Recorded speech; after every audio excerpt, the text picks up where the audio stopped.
오늘 본문 말씀을 먼저 읽겠습니다. 갈라디아서 5장 16절에서 21절. 갈라디아서 5장 16절에서 21절 한 절씩 교독하겠습니다.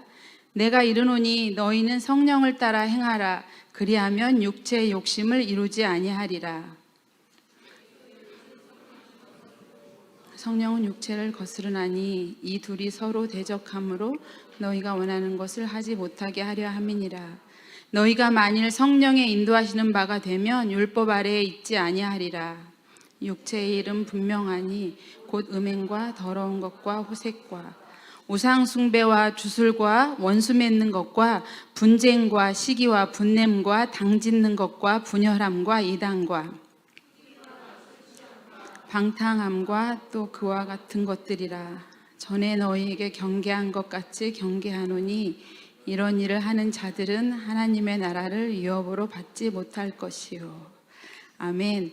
오늘 예배는 내 삶의 주인의 자리라는 제목으로 함께 말씀을 나눠보겠습니다.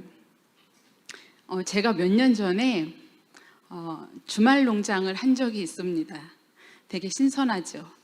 예, 농사 짓는 거를 되게 좋아하다 보니까, 그리고 제가 또 처음에 고백한 것처럼 농부의 딸이거든요. 그래서 시에서 분양해주는 농장에서 5평 정도 아주 작은 농장에서 주말 농장을 시작하면서 농사를 지었습니다. 그러다가 조금 적응이 돼서는 이제 개인이 분양해주는 10평짜리 농장으로 이전을 해가지고 아주 농사를 잘 지었습니다. 그래서 10평짜리에서 온갖 채소를 다 심었죠.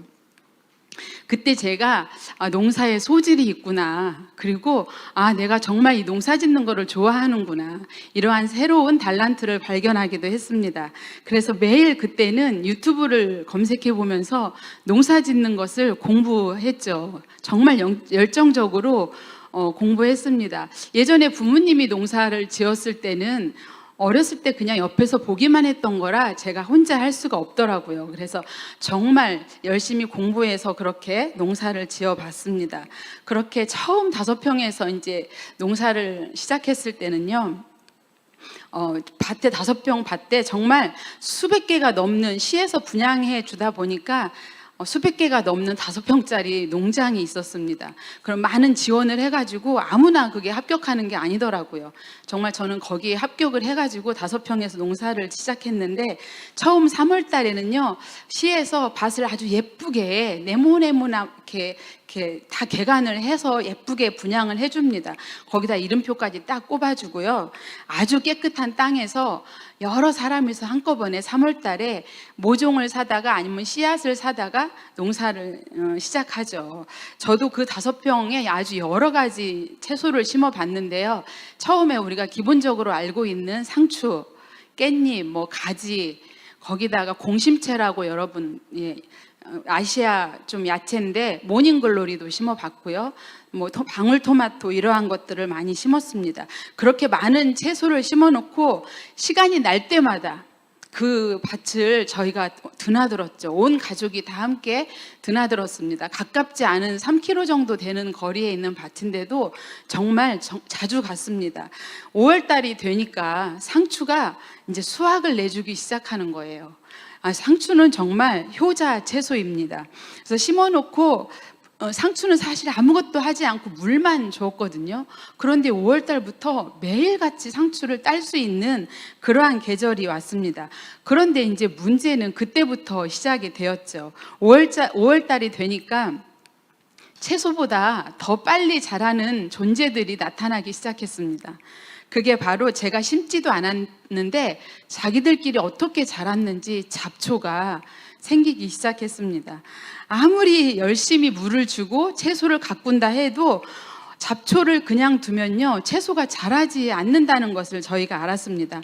사실 일주일만 방심하고 있어도요, 정말 잡초들이 무성하게 밭을 다 뒤엎는 것을 봤습니다. 비가 와서 이제 밭에 못 갈 때는 채소들이 자라있겠지 하고 가보면 채소들이 보이지 않을 정도로 잡초가 채소를 덮을 만큼 자라있기도 했습니다. 저는 그렇게 열심히 아주 잡초를 뽑기 시작했고, 틈이 날 때마다 잡초와 전쟁을 사실 선포를 했습니다.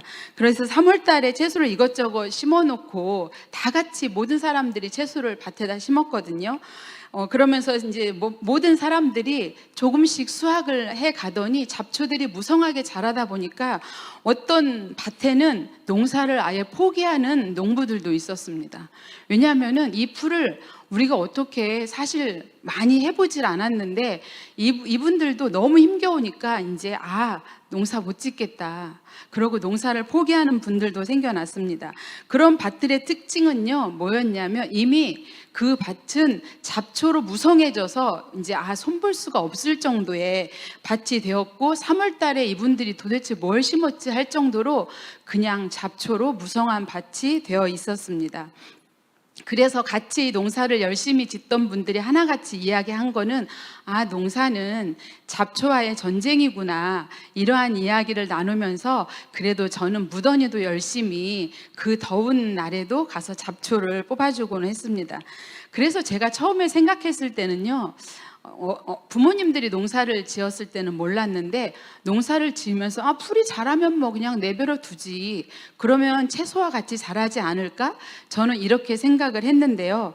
그러나 시간이 자랄수록 어떻게 풀을 뽑지 않으면 어떻게 되었냐면 제가 심은 채소는 온데간데 없고 그 밭은 정말 채소들의 흔적도 없이 잡초만 자라나는 그러한 밭을 저희도 보게 되었습니다. 제가 오늘 설교를 준비하면서요, 우리의 영적인 삶도 이와 같이 같다는 생각을 하면서 그때 당시 제가 농사를 지었던 기억을 떠올려 봤습니다.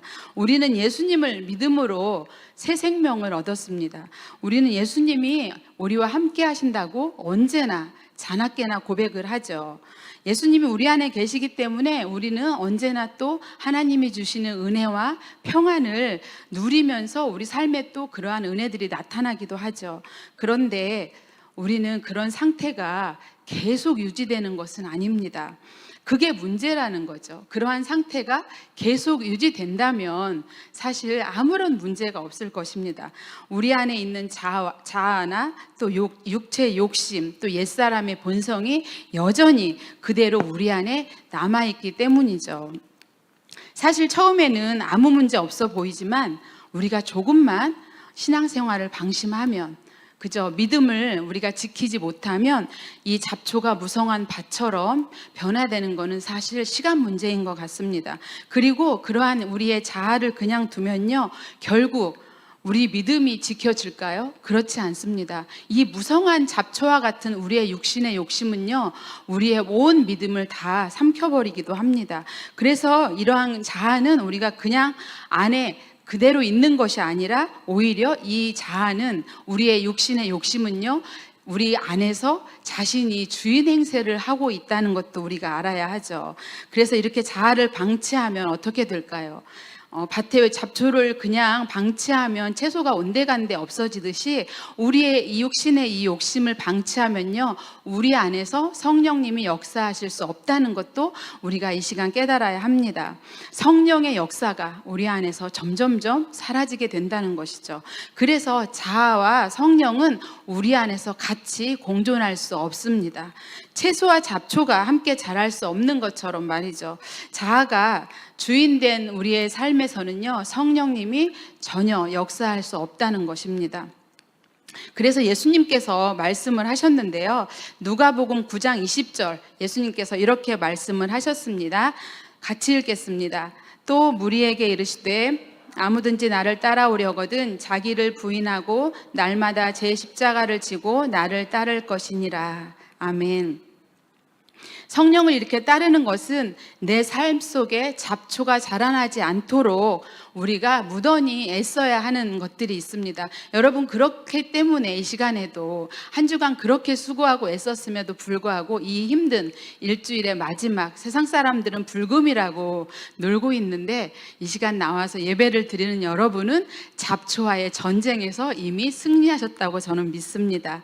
그래서 우리가 이렇게 무던히 잡초가 내 안에서 자라나지 않도록 않도록 우리의 미움, 교만, 혈기, 분노 이러한 모든 것들을 버려야 합니다. 내 안에 있는 고집과 아직도 버려야 합니다. 그래야만 성령께서 내 안에서 역사하시는 삶을 우리가 살아갈 수 있다는 것 또한 믿으시기 바랍니다.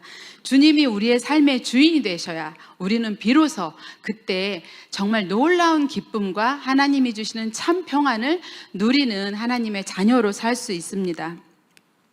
여러분 너무 피곤하시니까 제가 지난번에 에피소드 부자라고 한번 소개해 드렸잖아요. 그래서 오늘도 아주 간단하게 아주 짤막한 에피소드 하나를 소개해 드리려고 합니다. 제가 예전에 중고등부 사역을 할 때입니다. 그때 중고등부 아이들 아시죠? 이렇게 깻잎머리 하고 오고 머리 막 이렇게 노랑 중간중간 이렇게 하고 그런 아이들 정말 순수하고 사랑스럽고 아주 예쁩니다. 그런데 제가 이제 아이들하고 세대 차이가 있다 보니까 이 아이들하고 눈높이에 어떻게 맞춰서 설교를 하다 보니 설교가 너무 준비하는 것이 어려웠습니다. 그러면서 어느 날 저희 딸도 사역을 하는데 딸이 설교한 것을 영상으로 우연히 보게 되었죠. 그런데 생각한 것보다 교육부서 설교를 너무 잘하는 거예요. 물론 제 딸이니까 그렇게 보였겠지만 저는 저렇게 하면 좋겠다. 제가 마음에 그런 감동이 되어서 딸을 이제 물어봤죠. 딸, 어떻게 하면 이렇게 설교를 잘할 수 있어? 그런 말을 듣고 우리 딸이 아주 명쾌하고 간단하게 이야기를 해줬습니다. MZ세대예요, 저희 딸도. MZ세대다 보니까 저는 정말 이 아이한테서 뭔가 나오겠구나 싶었죠. 그런데 저희 딸이 아주 명확하게 대답해 준 말은 이거였습니다. 엄마, 설교를 준비할 때 서론, 본론, 결론 이렇게 잘 정리해서 준비하면 아주 좋은 설교가 나옵니다. 네. 이런 대답을 듣고 제가 참 그렇구나. 너무 다 알고 있는 건데 우리가 그래서 지금까지는 서론입니다. 오늘 본문 이전 말씀을 좀 같이 읽어보겠습니다. 갈라디아서 15장 13절 말씀입니다. 같이 읽겠습니다. 형제들아, 너희가 자유를 위하여 부르심을 입었으나 그러나 그 자유로 육체의 기회를 삼지 말고 오직 사랑으로 서로 종노릇하라. 본론으로 들어가면서 여러분과 자유에 대해서 좀 말씀을 드리고자 합니다. 사랑하는 성도님들, 하나님께서는 우리를 자유롭게 하셨습니다. 우리는 그래서 이 나라뿐만 아니라 우리 각자의 삶에도 자유를 누리고 살고 있죠. 그리스도 안에는 우리가 누리는 이 자유는 어떠한 모든 억압에서 우리를 자유케 해방하신 것입니다. 그러나 이 자유는 어떠한 방종이나 자기 중심적인 삶을 살라고 주신 그러한 자유가 아니죠. 예수님을 믿는다는 것은 우리가 어떠한 종교적 신념이나 이념이나 모든 그러한 자기의 생각이나 고집이 아닙니다. 예수님은 우리를 죄와 사망에서 해방시켰을 뿐 아니라 우리를 모든 것에서로부터 자유롭게 하셨습니다. 하지만 주님께서 우리에게 준 이 자유를 잘못 사용하면요, 다시 우리는 육체의 욕심, 즉 이 자아, 내 안에 있는 육신의 욕심의 지배 아래 들어갈 수밖에 없습니다. 지금 읽은 13절에 바울은 분명히 말씀합니다. 자유로 육체의 기회를 삼지 말고 오직 사랑으로 서로 종노릇하라. 자유가 무엇일까요? 우리가 예수님을 믿고 구원받았다고 내 마음대로 살라는 자유가 아니죠. 그 자유는요, 이 사랑으로, 자유 이퀄 사랑이죠. 사랑으로 이웃을 섬기기 위해 우리에게 주신 자유입니다. 이것이 바로 참된 자유의 목적입니다. 그래서 바울은 이 자유의 잘못된 것으로 무엇을 이야기하고 있냐면 오늘 본문의 말씀 육체의 욕망을 따르는 삶에 대해서 강력하게 경고하고 있습니다. 그는 지금 육체의 행실을 매우 구체적으로 말하고 있어요. 우리가 이 오늘 본문 내용을 모르는 분들은 거의 없을 것 같은데요.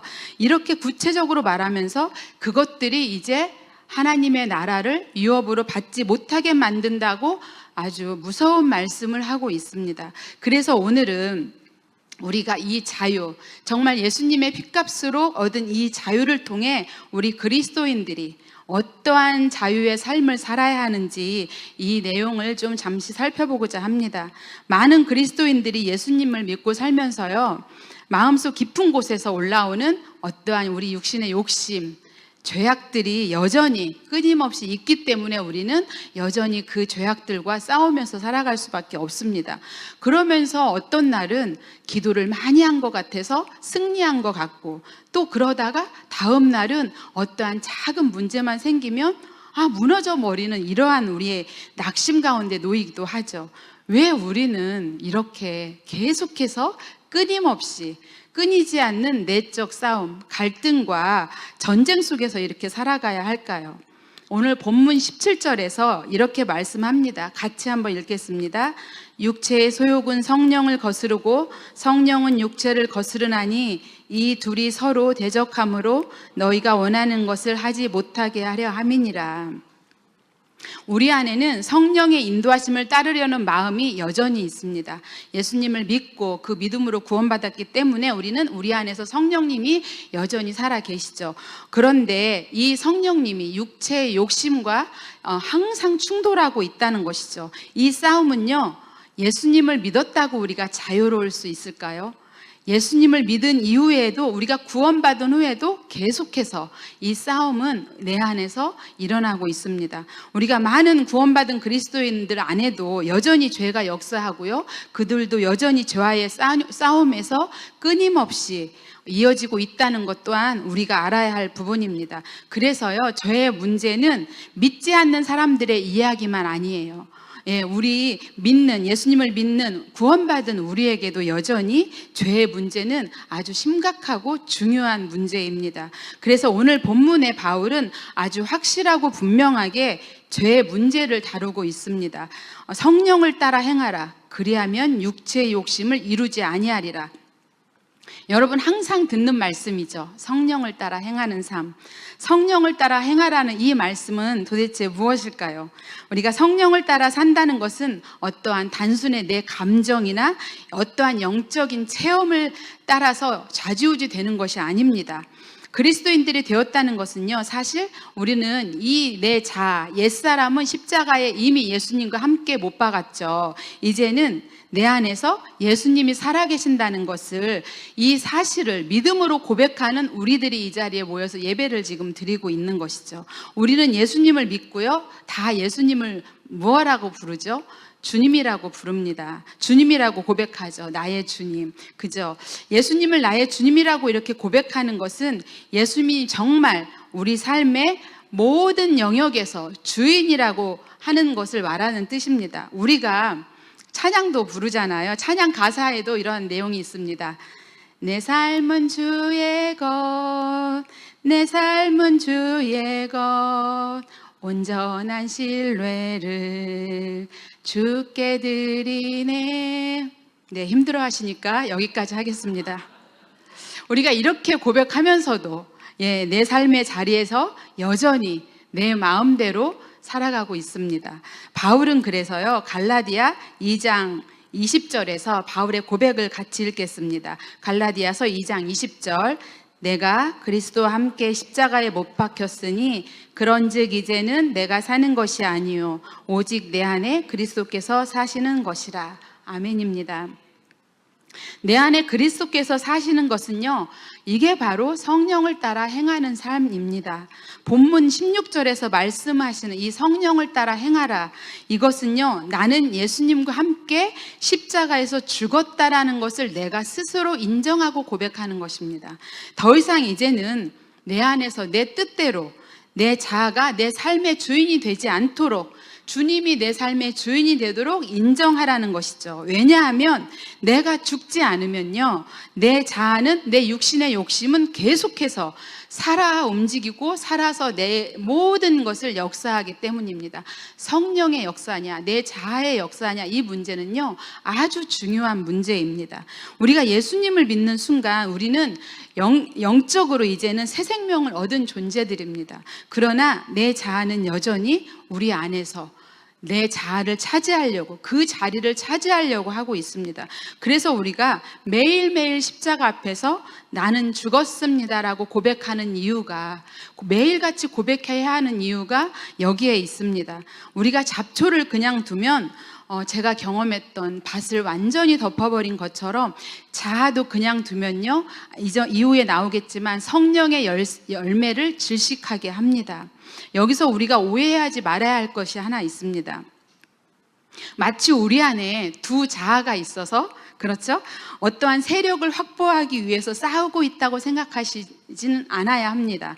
우리가 예수님을 믿고 살면서도 하루에 수도 없이 죄악된 생각들이 들어오죠. 그것을 이야기하는 것입니다. 하루하루 매 순간마다 성령께서 우리를 다스리게 하실 것인가, 내 육신의 생각, 내 육신의 자아가 우리를 다스리게 할 것인가 하는 이 주도권 싸움이 계속해서 우리 안에 일어나고 있다는 것이죠. 그리고 이 싸움은요, 우리가 오늘 한번 이겼다 그래서 내일도 보장된 싸움이 아니라는 것입니다. 육체의 소욕은 우리 끊임없이 이렇게 우리를 넘어뜨리려고 갖은 방법을 다 동원해서 우리 자신을 지배하려고 합니다. 그래서 성령이 우리를 지배하느냐, 육체의 욕심이 우리를 지배하느냐에 따라서 우리 안에서 다른 열매, 다른 결과가 맺어진다는 것을 본문에서 지금 말씀하고 있습니다. 그러면 우리가 여기서 궁금하지 않으신가요? 성령을 따르지 않으면 어떻게 될까요? 본문에 나열된 육체의 일들을 자연스럽게 따라가게 된다고 지금 바울이 말씀하고 있죠. 그 죄의 목록은요, 우리가 생각하는 것보다 훨씬 다양하고 아주 구체적으로 바울이 지금 나열해 놨습니다. 만약 우리 안에 이 죄성이 들어오는 것을 그냥 방관하고 방치해 둔다면요, 19절에서 21절에 말하는 육체 일들이 나타납니다. 19절에서 21절 같이 읽겠습니다. 시작. 곧 음행과 더러운 것과 호색과 우상 숭배와 주술과 원수 맺는 것과 분쟁과 시기와 분냄과 당짓는 것과 분열함과 이단과 투기와 술 취함과 방탕함과 또 그와 같은 것들이라. 전에 너희에게 경계한 것 같이 경계하노니 이런 일을 하는 자들은 하나님의 나라를 유업으로 받지 못할 것이요. 지금 바울이 나열한 육체의 욕심, 이것은 15가지를 지금 나열해 놓았습니다. 우리가 이 15가지의 육체의 일, 이 죄악들을요, 크게 4가지로 좀 분류해 보겠습니다. 음행, 더러운 것, 호색. 이것은 성적인 죄입니다. 우리 입으로 내어놓기도 좀 부끄러운 이러한 죄악들을 지금 바울이 다 이야기하고 있는데요. 그리고 우상숭배, 주술, 이거는 영적인 죄이죠. 우상숭배의 죄입니다. 그리고 원수 맺는 것, 분쟁, 시기, 분냄, 당짓는 것, 분열, 이단, 이것들은요, 공동체를 파괴시키는 사회적인 죄입니다. 그래서 여러분 텐션을 좀 올려볼까요? 많이 힘드시죠? 죄악들을 지금 이야기하다 보니까 지금 내 머릿속에서 나는 아니구나 이렇게 그러시길 바랍니다. 텐션을 우리 같이 올려서 한번 말씀을 나눠보겠습니다. 투기, 술 취함, 방탕, 무절제의 죄입니다. 우리가 절제하지 못하는 것도 지금 바울은 죄라고 이야기하고 있습니다. 이 모든 것들이 육체의 일이 우리에게 가져다주는 죄의 결과들입니다. 육체의 소욕이 얼마나 무섭게 우리를 죄 가운데 빠지게 하는지 잠시 좀 이 죄악된 내용들을 살펴보겠습니다. 첫 번째 나왔던 성적인 죄로 음행, 더러운 것, 호색이 이에 속하는데요. 오늘 본문은 육체 욕심, 육체 일에 대해서 지금 이야기하고 있는데요. 첫째로 성적인 죄는요, 은밀하게 짓는 죄, 숨겨진 죄, 자신만이 아는 죄들입니다. 이 육체의 일은요, 분명하게 드러납니다. 육체의 일 가운데 오늘날 가장 많이 드러나고 있는 죄가 바로 음행한 죄, 더러운 죄입니다. 이것은 마음으로 짓는 죄까지도 포함이 됩니다. 이것들은요, 사실 우리가 자유처럼 보이지만 결국 우리를 더 깊은 어둠으로, 죄의 속박으로 이끌어가는 참 무서운 죄입니다. 그래서 우리의 몸과 삶이 성령께서 거하시는 거룩한 성전이라는 것을 언제나 고백하시고 정결한 삶으로 하나님께 영광 돌리시는 그러한 삶이 되기를 소망합니다. 두 번째는 영적인 죄입니다. 우상 숭배와 주술이 있죠. 이 우상 숭배와 주술은 하나님이 아닌 다른 무언가를 우리의 삶의 주인으로 삼는 것을 말합니다. 우상 숭배는 단지 우리가 돌이나 무슨 나무에 가서 이렇게 숭배하는 것만은 아닙니다. 우리가 지금 이 시대 가운데 너무나 팽배한 돈이나 인기, 성공, 심지어 내 자신을 우상처럼 섬기는 그러한 분들도 있습니다. 그래서 하나님보다 그것들을 더 사랑하고 의지한다면 이미 우리 마음속에는 우상을 섬기고 있는 것이죠. 또한 이 주술은요, 하나님이 아닌 다른 영적인 힘을 의지하려고 하는 행위입니다. 우리가 가볍게 볼 수 있는 오늘의 운세, 타로, 부적, 이런 거 가볍게 친구 따라 갔는데 점 보거나 뭐 사주 보죠. 그런 거, 이런 것도 이제는 재미가 아니라 가볍게 느껴질 수 있지만 결국 우리의 믿음을 흔들어 놓는 아주 간교한 죄의 속성들입니다. 그래서 하나님은 우리의 아버지시잖아요. 모든 것을 주관하시는 분입니다. 우리가 하나님을 신뢰할 때 우리 안에는 이런 것들을 의지하지 않고도 하나님이 주시는 아주 큰 기쁨과 참 평안이 우리 안에 늘 가득한다는 것을 여러분 믿음으로 고백하시기를 바랍니다. 그분만이 우리의 모든 삶을 인도하시고요, 책임지실 수 있는 아주 유일한 분이시라는 것을 우리가 믿음으로 고백하시기 바랍니다. 나도 모르게 습관적으로 의지했던 것, 아주 작은 문제일지라도 그것들이 기억나는 게 있다면 얼른 내려놓으시길 바랍니다. 그것들을 내려놓아야 성령께서 내 안에서 하나님을 기뻐할 수 있고 또 기쁨을 주시고 평안을 누릴 수 있는 그러한 은혜를 주실 줄 믿습니다. 그래서 주님만을 우리의 주인으로 삼는 이러한 믿음의 결단이 우리 안에서 일어나기를 소망합니다. 세 번째로 우리 마음과 공동체를 무너뜨리는 인간관계에서 일어나는 죄들입니다. 원수 맺는 것, 분쟁, 시기, 분냄, 당짓는 것, 분열, 이단, 이런 것들이죠. 이 모든 것들은요, 사람 사이를 갈라놓죠. 결국은 사람 사이만 갈라놓는 것이 아니라 하나님과 나 사이도 갈라놓게 만드는 아주 교묘한 죄들입니다. 우리는 때때로 너무나 쉽게 화를 냅니다. 저도 참 많이 화를 내고 있는 것 같더라고요. 이 말씀을 살펴보면서 참 많이 회개하였습니다.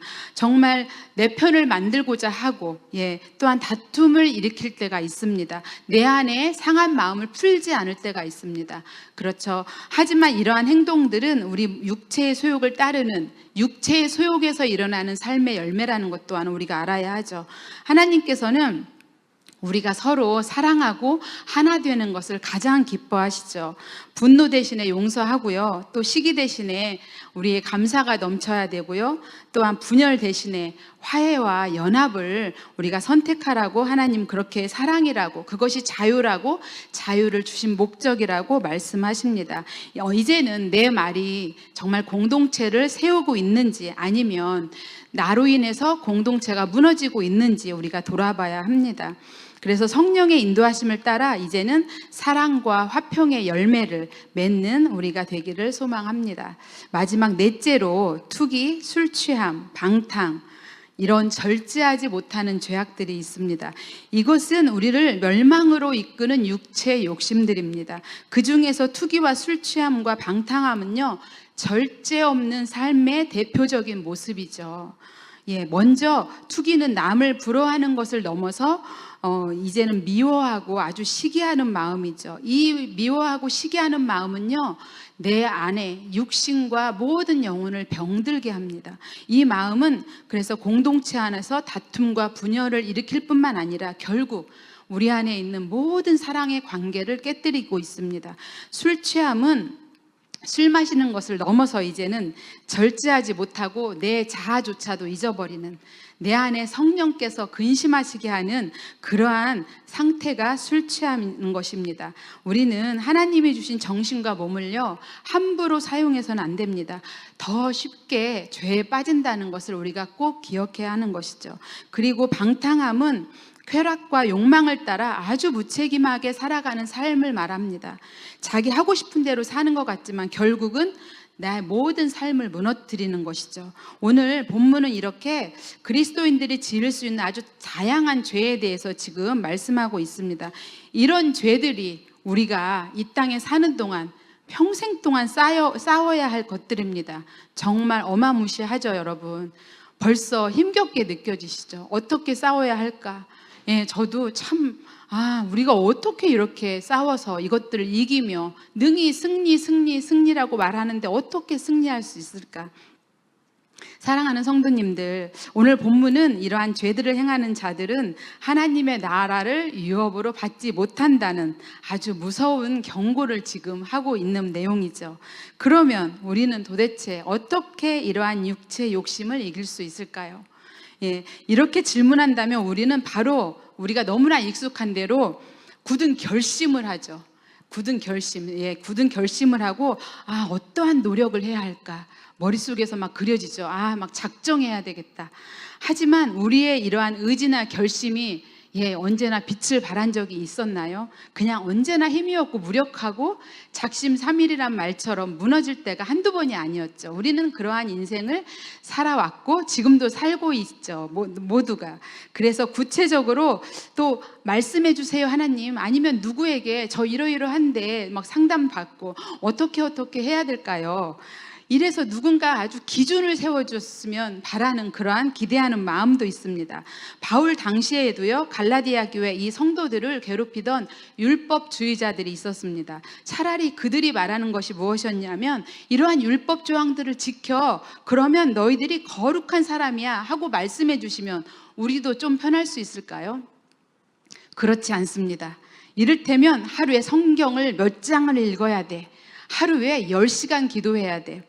그리고 교회에는 나와서 봉사를 하루에 반은 봉사를 해야 돼. 여러분, 이러한 말씀이 주어진다면 아멘하고 순종할 수 있을까요? 나 너무 기뻐서 할렐루야 할 수 있습니다. 이렇게 할 수 있을까요?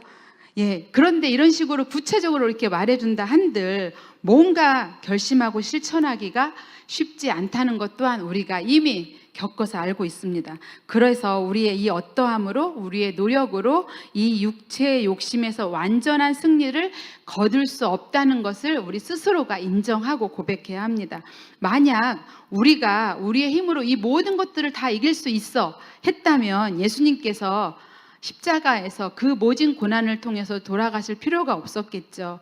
이 싸움은 그래서 어떠한 우리의 도덕적인 수준이나 종교적인 열심 이런 것들이 아니라요, 주도권의 문제라는 것도 알고 있어야 합니다. 육체의 욕심의 뿌리는요 너무나 깊어서요, 우리의 힘으로는, 우리의 어떠한 능력으로는 도저히 뽑아낼 수 없다는 것 또한 우리가 고백해야 합니다.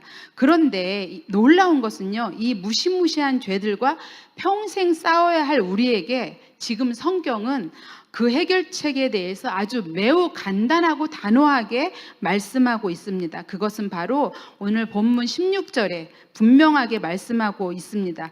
성령을 따라 행하라. 16절 같이 읽겠습니다. 시작. 내가 이르노니 너희는 성령을 따라 행하라.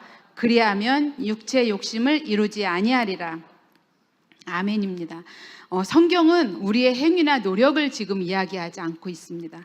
오직 한 가지 뭐라고 말하냐면 성령을 따라 행하라고 말씀합니다. 우리의 이 육체의 욕심을 이길 수 있는 힘은 우리 안에 계신 성령님의 능력으로만 가능하다는 것을 우리에게 먼저 바울이 먼저 이야기를 하고 먼저 해답을 이야기하고 그 다음에 죄악들을 나열하고 있습니다. 어쩌면 너무 단순하게 우리가 들릴 수 있지만 이 말씀만이 우리의 육체의 욕심을 이길 수 있는 능력입니다. 그 능력을 우리가 취해야 하는 것이죠. 왜냐하면 이 죄들의 뿌리는 우리의 어떠한 단순한 행동이 아니죠. 내 안에 살아있는 내 자아, 옛자, 죽지 못한 내 자아입니다. 내가 주인이 되려는 이러한 마음에서 나오기 때문에 우리가 다시 이해할 것은 무엇이냐면 죄와의 싸움은 단순히 우리의 행동을 고치는 것이 아니라는 것이죠. 내 삶의 주인의 자리를 누구에게 내어드리냐는 그러한 문제입니다. 성령이 나를 이끄는 삶, 내가 내 삶의 주인 자리를 온전히 주님 앞에 내려놓고요, 주님께 그 자리를 온전히 드리는 것이 성령이 나를 이끌어가는 삶이라고 고백할 수 있습니다. 내가 여전히 내 삶이라고 주인의 자리에 앉아 있으면 이 죄들은요 언제든지 고개를 들고 나를 지배하려고 들 것입니다. 하지만 주인의 자리를 예수님께 내어드릴 때 성령께서 내 삶을 다스려 주시고요, 죄가 나를 다스리지 못하도록 성령께서 온전히 나를 지켜주신다는 것을 믿음으로 고백하시기 바랍니다. 많은 분들이요, 성령을 따른다는 말을 참 어려운 개념으로 생각합니다. 그래서 어찌 보면 나는 성령 충만해야 돼. 네, 기도원에 가고 또 막 작정 기도를 하고 어떠한 특별한 체험을 막 갈망하고, 아니면 그러한 사람들만이 성령의 인도하심을 받는다고 왜곡된 생각을 할 수도 있습니다. 물론 우리가 구원받은 하나님의 자녀로서 마땅히 기도해야 하고요, 작정 기도해야 되는 거 맞습니다. 그런데 바울은 이렇게 힘든 육체의 욕심을 아주 단순하게만 말하고 있는 것이 무엇 때문일까요? 그게 다가 아니라는 것이죠. 바울은 처음에 육체의 일을 나열하기 전에 뭐라 그랬죠? 먼저 너무도 정직하게요, 너무도 반듯하게 해답을 제시하고 시작하고 있습니다. 그리스도인이라면 누구나 가지고 있는 내 안에 성령의 능력이 역사하고 있다는 것을 먼저 말하고 있는 것이죠. 그것은 하나님이 우리 안에 거하시는 성령, 그 성령이 소멸되지 아니하도록 우리가 늘 그 성령을 인식하고 살아가야 한다는 것입니다. 바울은 이렇게 해답을 먼저 알려주고, 이렇게 간단한 원리인데 우리는 왜 이렇게 어렵게 느껴질까요? 우리가 성령을 따라 사는 삶은 어찌 보면 나는 할 수 없고 너무 초월적이고 이러한 신령한 영역으로만 어떠한 개인에게만 나타나는 그러한 생각으로 지금 살아왔을 수도 있습니다. 그러나 우리가 성령의 인도함을 받는다는 것은요, 신령한 몇몇 분들만 행하고 있는 것이 절대 아닙니다. 그러다 보니 우리는 하나님을 점점 더 멀리 두고 내 열심, 내 의지 이런 것들을 더 추구하고 살아왔을 수도 있습니다. 성령을 따라 행하라, 이 말씀 문자적으로 번역하면요, 성령에 의해 계속 걸어가다라는 말씀입니다. 우리가 일상 속에서 사소한 결정, 아주 사소한 거라도 이거는 굳이 하나님 앞에 기도하지 않아도 돼, 이거는 굳이 성령께 말씀하지 않아도 돼, 우리는 이러한 오류를 범할 수가 있습니다. 이건 너무나 간단한 문제이기 때문에. 여러분, 여리고성 전쟁과 아이성의 전쟁 차이 다 아시죠? 우리가 아무리 사소한 것이라 할지라도 주님 앞에 말씀드리고 하는 것과 내가 하는 것은 이미 성령께서 내 안에서 역사하는 모든 것을 내 스스로가 차단한다는 것을 꼭 잊지 마시기 바랍니다. 그래서 우리가 성령을 따라 행한다는 것은요, 아주 일상적이고 사소한 것부터, 아주 작은 것부터 우리 삶에서 지속적으로 이어가야 한다는 것 또한 우리가 꼭 기억해야 하는 부분입니다.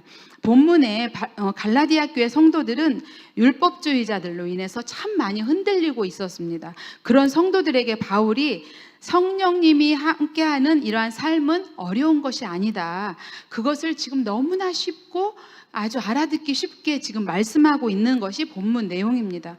우리가 이렇게 성령의 인도하심을 따른다면 육체의 욕심은요, 이제 점점 힘을 잃어가게 될 것입니다. 그 자리에 성령의 열매가 맺혀진다는 것이죠. 제가 주말농장 아까 고백을 했는데요, 거기서 참 많은 새로운 것들을 깨달았던 게 무엇이냐면, 잡초를 뽑지 않으면 내가 심은 따서 먹어야 할 그 육신의 양식들이 다 없어지는구나. 잡초와 채소가 같이 자라는 것이 아니라 잡초가 무성해지는구나. 우리가 성령님을 소멸하면요, 내가 잘 사라질 것 같지만 그렇지 않습니다. 우리의 삶은요, 무기력해지고 이미 죄악된 모든 것들이 나를 넘어뜨리고 믿음을 떨어뜨리고 결국에는 나를 쓰러뜨리기 위한 것들이 우리 육신의 자아, 옛 자아, 죽지 못한 그런 육신의 욕심입니다. 그래서 이제는 본문 말씀의 다음 절에, 오늘 본문 다음 절에는요, 우리가 성령에 따라 살 때 나타나는 성령의 열매들에 대해서 말씀하고 있습니다. 갈라디아서 5장 22절과 23절 같이 읽겠습니다.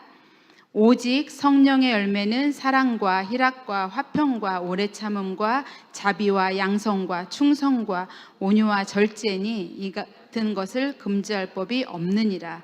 우리가 너무나 잘 알고 있는 성령의 9가지 열매입니다. 이 열매는요, 억지로 만들어내는 것이 아니죠. 성령을 따라 사는 삶, 그러할 때 성령께서 역사하심으로 우리 속에서 성령께서 만들어주는 열매, 삶의 열매입니다. 사랑하는 성도님들, 이제 결론으로 말씀을 맺겠습니다. 우리가 예수님을 믿는다는 것은 단순히 종교적이거나 도덕적인 삶을 살아간다고 무던히도 애쓰고 노력하는 것이 아닙니다. 물론 하나님의 구원받은 백성은 마땅히 그렇게 살아야 하는 거죠. 근데 그게 앞서면 되지 않는다는 것이죠. 진정한 그리스도인의 삶은요, 내 자신이 죽어야 합니다. 그리고 그 자리에 예수님으로 사는 삶이 내 안에서 일어나야 한다는 것이죠. 우리의 삶의 모든 주도권을 이제는 주님 앞에 올려드려야 합니다. 이거는 올려드리고, 이거는 간단한 문제니까 올려드리지 않아도 된다고 생각하는 그러한 어리석음을 범하지 않기를 바랍니다. 예수님께서 우리 안에 거하신다고 누구나 말씀하죠. 그렇게 고백을 합니다. 그러나 실제 삶 속에서 예수님의 능력이 나타나지 않는 것은 예수님을 여전히 내 삶의 주인으로 여기지 않고 살고 있기 때문이죠. 우리는 예수님께 나의 주도권을 드리지 않고 여전히 내 뜻대로 살아가면서 뭘 하냐면 예수님께서, 성령께서 내 안에서 역사하시기를 기대합니다. 잡초처럼 무성하게 자라나는 이 육체의 소욕이 여전히 주인 행세를 하면 결국 하나님의 나라를 유업으로 받지 못한다는 이러한 사도 바울의 말씀은요, 멸망의 열매만 맺혀진다는 것이죠. 그래서 끊임없이 죄와의 싸움은 우리의 결심이나 노력으로 이길 수 없다는 것을 우리가 하나님 앞에 고백해야 하는 것입니다. 이 싸움의 유일한 해답이 무엇일까요? 성령을 따라 행하는 것입니다. 많은 그리스도인들이 자아의 죽음을 신앙의 아주 높은 경지라고 생각을 하죠. 그러나 자아의 죽음은 어떠한 경지나 어떠한 높은 수준이 아닙니다. 예수님을 믿겠다고 고백한 그 순간부터 이미 우리 안에서 이루어진 것입니다. 성경은 그래서 우리가 예수님과 함께 죽었고 예수님과 함께 살아났다고 선언하고 있습니다. 우리가 이렇게 말씀을 하니까 나 죽어야지 무던히도 힘겹게 애쓸 필요가 없다는 것입니다. 이미 우리는 옛 자아는, 나는 십자가에 죽었다는 것을 선포하시기 바랍니다. 우리가 해야 할 일은 단 하나입니다. 무엇이냐면 예수님의 죽음이 곧 나의 죽음이다. 예수님이 십자가에 풀려 죽으셨을 때 나도 이미 죽었다라고 고백하고 선포하는 것입니다. 이것이 바로 성령께서 우리 안에서 역사하시도록 주인의 자리를 온전히 성령님께 내어드리는 고백입니다. 이 길은 우리가 억지하고 아주 고통으로 참아내는 길이 아닙니다. 오히려 이러한 무서운 죄악들과 욕망에서 해방되고요, 성령의 열매를 맺는 그러한 자유와 승리의 길이 보장된 삶입니다. 이 놀라운 성령의 능력이 우리 가정에서, 우리 교회에서, 또한 우리의 모든 일터 어디에서나 역사하실 줄 믿습니다. 자아가 죽는 곳에 진정한 기쁨과 평화와 사랑이 역사합니다. 그래서 십자가 복음은요, 나는 죽고에 있는 것이 아닙니다. 예수로 산다는 이러한 기쁨의 선포죠. 여전히 죽었다고 죽어야지 하는 게 아니라 나는 이미 죽었고 이제는 뭘 하냐면 나는 예수와 함께 산다는 거죠. 예수님이 내 안에서 하신다는 거죠. 그것을 기쁨으로 선포하셔야 합니다. 이것이 고통일까요? 아니죠. 나의 모든 삶의 어려운 영역들, 내가 할 수 없는, 여전히 나는 연약해서 할 수 없는 그 어려운 영역들, 쉽고 간단해 보일지라도 그 모든 것들까지도 주님 앞에 내어드리는 것이 온전히 내 안에서 주님이 살아 역사하시는 그러한 우리의 삶입니다. 그래서 이제는 나는 죽었습니다. 이렇게 고백하시고요, 예수님이 내 안에서 사신다고 고백하시기 바랍니다. 이 고백이 우리 매일매일 삶 속이 역사되고 또한 성령을 따르는 진정한 그리스도인의 삶으로 살아가시기를 주님의 이름으로 축복합니다. 내 삶은 주의 것, 아까 제가 부르다가 말았는데요, 내 삶은 주의 것 함께 찬양하시면서 기도로 이어가겠습니다.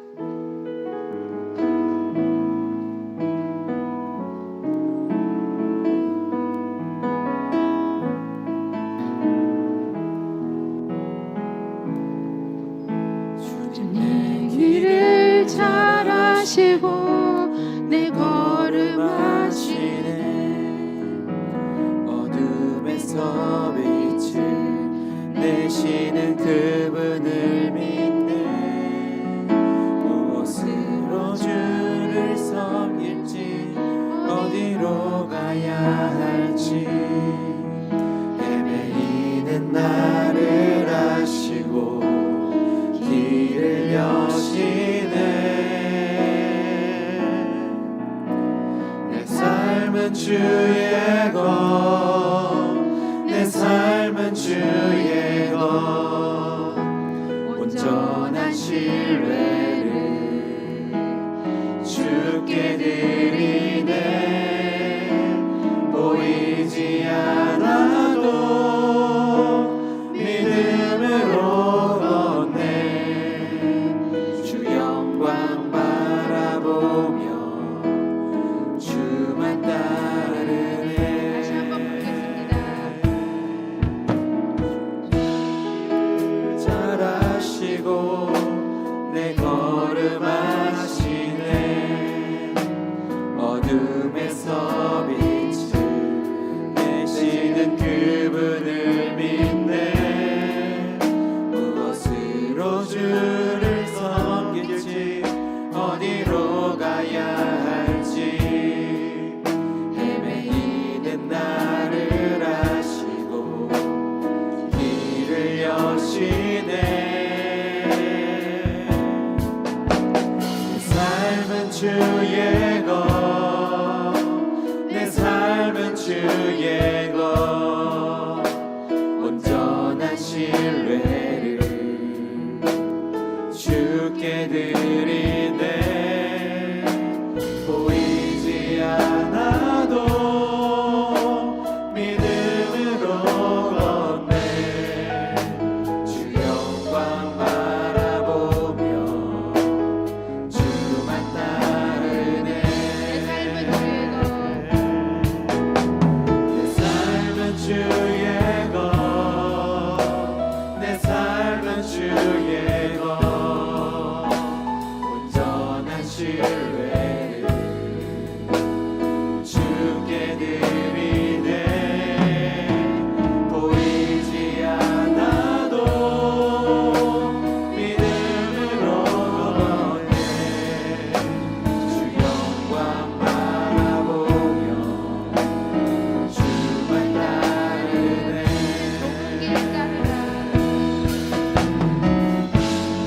좁은 길을 따르라. 승리의 주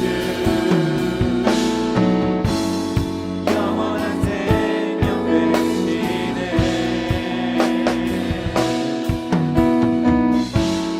고난 중에 순종을 배워가며 너의 모든 삶 맡겨드리라.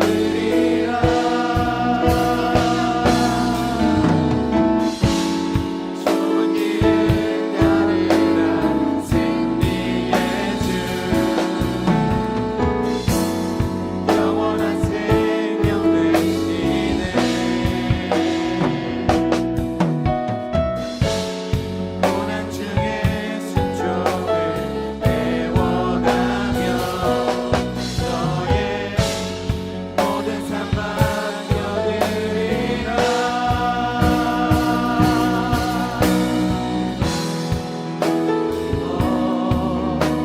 내 삶은 주의 것, 온전한 신뢰를 주께 드리네. 보이지 않아도 믿음으로 걷네. 주 영광 바라보며 주만 따르네. 내 삶은 주의 것. 내 삶은 주의 것, 내 삶은 주의 것, 온전한 신뢰를 주께 드리네. 보이지 않아도 믿음으로 걷네. 주 영광 바라보며 주만 따르네. 삶은 주의 것, 내 삶은 주의 것, 온전한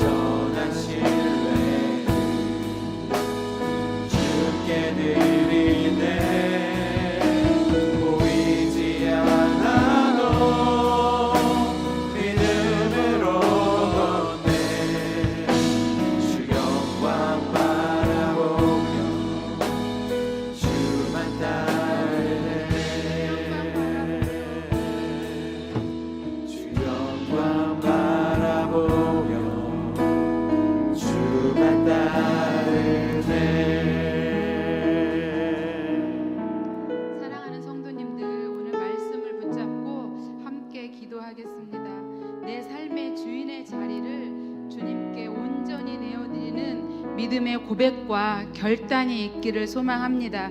먼저 이렇게 기도하겠습니다. 주님, 내 삶의 주인 자리를 내려놓습니다. 그동안 내 삶의 주인이 되어 내 뜻과 생각대로 살아왔던 것을 회개합니다. 이제 더 이상 내 뜻과 내 힘으로 살지 않겠습니다. 나는 예수님과 함께 십자가에서 죽었습니다. 이 사실을 믿음으로 선포하고 우리의 삶을 온전히 주님 앞에 드려드리기를 원합니다. 주님만이 우리의 왕이 되시고 주님이 우리의 주인 되실 것을 간구하며 주님 이름 한번 부르시고 같이 기도하겠습니다. 주여!